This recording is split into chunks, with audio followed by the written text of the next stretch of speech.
안녕하세요. 만나서 반갑습니다. 역사가 김영주입니다. 한중일 근대사 삼국지 제7부 임칙서의 실각, 기선의 등판이라는 주제를 가지고 오늘 여러분과 함께 할까 합니다. 1840년 6월 영국 함대는 광주의 주강포대가 경고함을 깨닫고 4척의 군함만 홍콩에 남겨둔 채 전 함대를 북상시키기 시작을 합니다. 당시 이제 임칙서가 급전을 풀어가지고 미국 상인들로부터 대량으로 서양의 무기를 구입을 했죠. 그래서 주강포대가 이게 만만치 않다는 것을 깨달은 거예요. 그래서 당시 이제 영국군의 전략이 어떤 식으로 변경이 되냐면은 우리가 광주에 집착을 할 게 아니라 좀 더 본질적인 문제에 한번 접근을 해보자. 그래서 아예 북상을 해가지고 북경에 있는 청의 황제를 한 번에 노리면은 그러면 게임이 좀 더 쉽게 풀리지 않겠냐, 이렇게 이제 계산을 했던 거죠. 영국 함대는 북상 도중에 아모이를 포격하기도 하고 중간 보급 거점을 확보하기 위해서 주산 열도에 위치한 정해라는 동네를 점령하기도 했어요. 물론 이제 정의 현령이었던 요하삼은 당연히 이제 여기서 저항을 했었죠. 그러나 양측의 피차간의 전력이 너무 극심했다는 겁니다. 즉 광주 지역 같은 경우는 임칙서가 체계적으로 서양에 대해서 공부를 하고 또 거기에 맞춰가지고 준비를 했기 때문에 어느 정도 방어가 됐지만 나머지 지역은 영국군하고 일전을 치러보고자 하는 의지는 있었지만 실제로 영국군에 대해서 제대로 된 준비가 안 돼 있었기 때문에 이게 상대가 안 됐다는 거죠. 자, 그래서 결국 이제 정의 지연, 요하삼, 지연이 이제 현령이라고 보시면 되는데 그 정의 지연, 요하삼이 어떻게 보면 이제 본인의 의기 있게 영국 함대에 저항을 했어요. 그래서 이 정의 전투가 벌어지는데 이 정의 전투는 그렇게까지 오래 버티지 못하고 결국 정의는 함락되고 요하상은 자결함으로써 생을 마감을 하게 됩니다. 주산 열도까지 진출한 영국 함대는 함선을 다시 두 부대로 나눕니다. 그래서 한 함대는 다시 남쪽으로 돌아와가지고 광주 해안과 마카오로 봉쇄를 하게 돼요.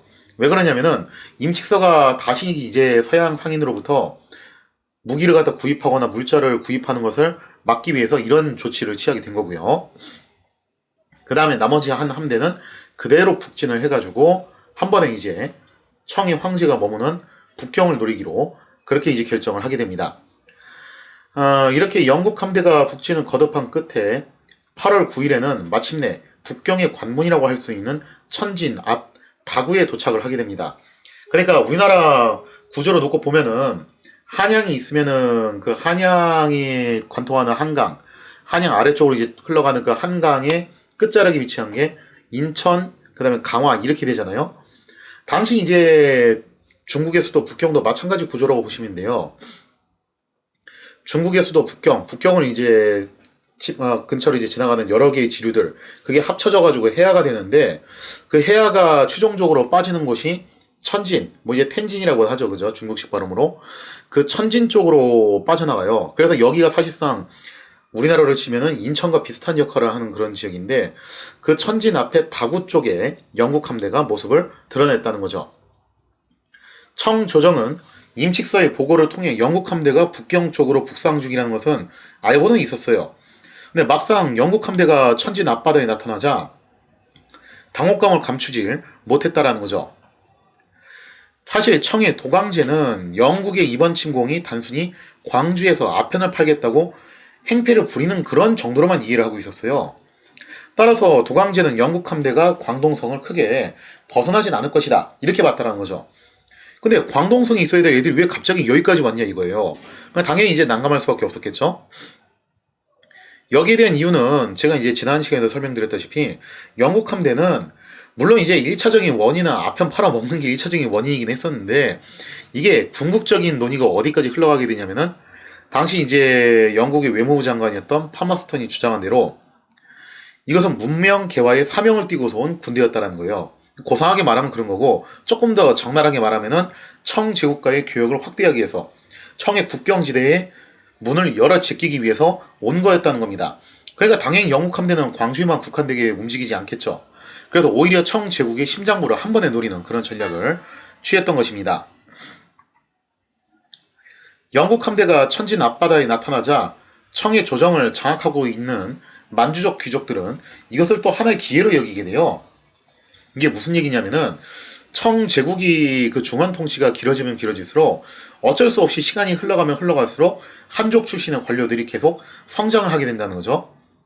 그래서 만주족 귀족들은 최근 들어 임칙서를 비롯한 한족 출신 관료들이 중용되고 있는 이런 상황을 굉장히 못마땅하게 여기고 있었습니다.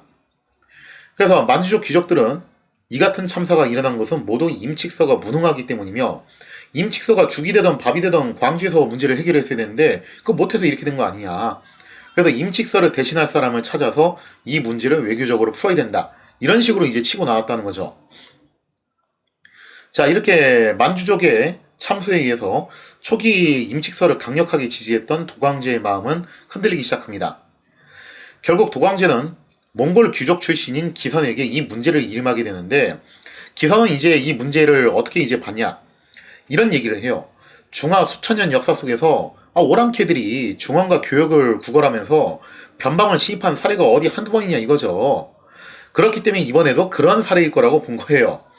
이게 약간은 좀 비슷한 얘기긴 한데 근본적으로 또 다른 게 있어요. 즉, 기존에 있었던 이민족들은 어떻게 해서든 자신들의 삶을 좀 윤택하게 하기 위해서 중국과 교역을 하고 싶다, 이 정도였다면은, 영국은 단순히 윤택한 삶을 산다, 그게 아니라 자신들이 제작한 제품들을 팔아먹을 식민지를 구하기 위해서, 즉 착취 수단을 마련하기 위해서 왔다라는 거예요. 그래서 이게 비슷하면서 다른 부분이죠, 어떻게 보면은. 그러니까 기선이 좀 어떻게 보면은 조금 잘못 짚은 건 있어요. 그리고 좀 약간 아이러니한 건 뭐냐면은, 이게 좀 웃긴 게 그거잖아요. 청 제국이 사실 이게 만주족이 중원으로 들어와서 지배를 해서 만들어진 그런 구조인데, 그러면 만주족이 중원으로 들어와서 만든 조정에서 그것도 몽골인이 몽골인이 오랑캐 드립치면서 한다는 게 뭔가 되게 좀 희한한 모습이기도 해요, 이게. 자, 따라서 아무튼 기선은 뭐라고 얘기하냐면은 이 문제 역시 적당히 영국인들을 달래면 쉽게 풀릴 것이다라고 자신을 했던 겁니다. 도광제로부터 직예총독으로 임명된 기선은 곧바로 천진으로 향해 영국 함대와 접선을 하게 됩니다. 기선은 우선 영국 함대를 천진에서 철수시키는 것이 급선무라고 판단을 하게 돼요. 그래서 이제 찰스 엘리엇을 만난 기선은 먼저 산의 진미를 베푸면서 그의 환심을 사놓은 후에, 그래서 중국 음식이 참 종류도 많고 다양하잖아요. 아시는 분은 아실 거예요. 영국 하면은 뭐가 유명하냐면은 음식이 정말 맛없기로 악명 높아요. 그래서 이제 우스갯소리로 어떤 얘기도 있냐면은, 영국인들이 왜 그렇게 해가 지지 않는 대영 제국을 만들었냐, 그거는 영국 음식이 너무 맛이 없어가지고 맛있는 음식을 찾아가지고 나가다 보니까 그렇게 됐다더라, 뭐 그런 말이 나올 정도였는데, 아무튼 그렇게 해서 이제 온갖 산의 진미를 베풀면서 찰스 엘리엇의 환심을 사놓고 찰스 엘리엇한테 이렇게 이제 구슬리기 시작해요. 차후 구체적인 논의를 하기 위해서는 광주에서 다시 만나자고 제안을 하죠. 일단 북경에서 좀 떨어뜨리려고 했던 거예요. 이 작전 자체는 나쁘진 않았습니다. 그래서 이제 기사는 뭐라고 얘기하냐면은, 이건 광주에서 일어난 문제 아니냐. 근데 광주에서 일어난 문제를 가지고 북경까지 와가지고 한 거는 좀 그렇지 않냐, 모양새가. 그래서 광주로 일단 다시 돌아가 주면은 내가 광주로 내려가서 당신하고 직접 이 문제를 해결을 하겠다. 원하는 대로 해줄 테니까 광주로 갑시다. 그렇게 이제 꼬셨다는 거죠. 자, 그러면서 이제 찰스 엘리엇은 어느 정도 이제 자신들의 작전이 성공했다고 보고서 여기에 이제 오케이를 하게 되죠. 이렇게 기선의 설득에 넘어간 찰스 엘리엇은 그의 요구대로 영국 함대를 천진에서 철수시키기로 결정을 합니다. 그래서 이제 9월 15일 영국 함대는 천진에서 철수를 해가지고 광주로 돌아오게 되는데, 천진에서 엘리엇과 기선이 협상을 벌이는 동안 남아에 있던 영국 함대는, 그 전에 이제 한 부대가 남쪽으로 내려왔다고 했잖아요. 걔들은 뭐 하고 있었냐면은 마카오로 통행하는 입구를 점령하고 주강 하구에 해상 봉쇄를 실시하는 등 임칙서를 고립시키는데 주력을 했다는 거죠. 이거는 단순히 임칙서가 서양 상인들하고 상거래를 못하는 정도가 아니라 지금 물자 유통 자체도 다 막아버렸다는 거예요. 자, 이렇게 임칙서가 아편 문제에 대해 강경책을 펼친 후 영국 함대가 천진 앞바다에 나타나고 광주 일대가 봉쇄가 되자 임칙서에 대한 여론이 험악해지기 시작합니다. 근데 냉정하게 생각해보면은 지금 청이 완벽하게 불리한 상황은 또 아니긴 해요. 어쨌든 지금 광주 주강 방어선은 굳건하게 버티고 있거든요. 그런 상황인데, 그런데 이제 당시 청 제국의 특히 만주족 출신 귀족들은 이기의 임칙서를 흔들어 볼 목적으로 계속 이제 그런 식으로 선전적인 얘기를 했고, 또 실제로 이렇게 봉쇄가 일어나다 보니까 여기에 불편을 느꼈던 광주 사람들도 불평을 하기 시작했다는 거죠. 자, 그래서 결국 10월 29일 도광제는 험악한 여론을 의식한 나머지 임칙서를 해임하고 기선을 새롭게 흠차 대신으로 임명을 하게 됩니다. 해임된 임칙서는 신장 지역으로 가서 유배 생활을 하게 되고, 이제 기선이 새롭게 등판하여 광주의 아편 문제를 해결하게 되었다는 거죠. 과연 기선은 이 아편 문제를 말끔하게 해결할 수 있을 것인가? 거기에 대한 이야기는 다음 시간에 이어서 계속하도록 하겠습니다.